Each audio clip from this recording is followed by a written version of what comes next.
হে আল্লাহ, তুমি সব কিছুর স্রষ্টা, সব কিছুর মালিক। আল্লাহ, আমি আমার নিজের জন্য কিছুই চাই না। তুমি আমার মা বাবাকে, ভাইয়াকে ভালো রাখো।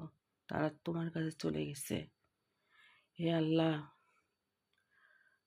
তুমি বাংলাদেশের শান্তি শৃঙ্খলা এনে দাও। আল্লাহ, অরাজকতা সৃষ্টি হয়েছে, রাজনৈতিক অস্থিতিশীলতা, আল্লাহ সব কিছু তুমি ভালো করে দাও।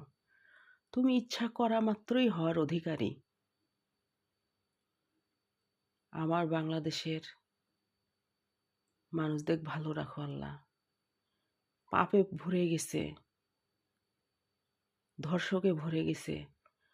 ধর্ষক যারা, তাদের মন ভালো করে দাও আল্লাহ, মনটা পবিত্র করে দাও, তাদের মধ্যে ঈমান এনে দাও আল্লাহ। তুমি সব কিছুই পারো, তাদেরকে তুমি ভালো করে দাও আল্লাহ। তাদের অসৎ মন মানসিকতা সুস্থ করে দাও।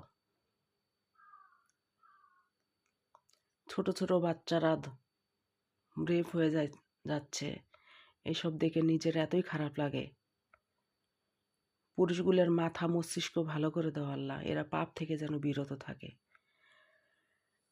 আমার মা বলছে, মা তোমার যখন খারাপ লাগবে, আমার ভাইদেরকেও বলছে, সবাইকে, তোমাদের অনেক কিছুই পাপ করতে ইচ্ছা করবে, নিষিদ্ধ কাজগুলো করতে ইচ্ছা করবে, তখন তোমরা জায়নামাজ নিয়ে নামাজ পড়তে বসে যাও। আল্লাহর দেয়া আল কোরআন পড়ো, বাংলা অর্থসহ পড়ো। দেখো তোমরা পাপ কাজ থেকে বিরত হবে। বাংলাদেশের মানুষকে আমি বলছি, বাংলাদেশের অস্থিতিশীল পরিবেশ, সবাই তো আর খারাপ না। শতকরা 80% মানুষই খারাপ হয়ে গেছে। যারা খারাপ আছো ভাই ও বোনেরা, মনটাকে পবিত্র করো, জায়নামাজ নাও, আল কোরআন নাও, নামাজ পড়ো, কোরআন শরীফ পড়ো অর্থসহ। দেখো কত শান্তি ফিরে পাও। হতাশা থাকবে না, কষ্ট থাকবে না, দুঃখ থাকবে না। সব শান্তি আছে এই আল কোরআনে। আল কোরআন আর জায়নামাজের মধ্যে সকল শান্তি পাবে তোমরা।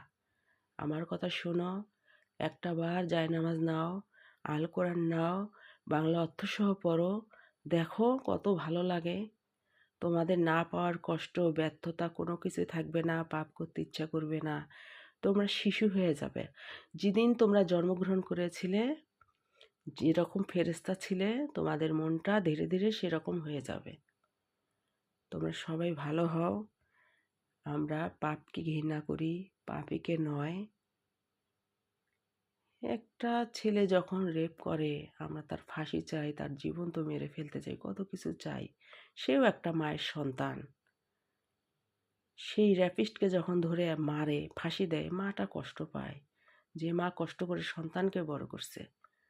বাংলাদেশের ছেলেরা, তোমার মায়ের দিকে চিন্তা করো, যে তোমাদের কোনো কষ্ট হলে তোমার মা কষ্ট পাবে। এই জন্য তোমরা ভালো থাকো, সুস্থ থাকো। রেপ করার মানসিকতা দূর করো, মন থেকে দূর করো। বিয়ে করো, ভদ্রতার সাথে বিয়ে করো। রাষ্ট্রীয় নিয়ম ও আল কোরআনের বাণী এই অনুযায়ী তোমরা চলো। দেখো জীবন অনেক সুন্দর, অনেক সুন্দর।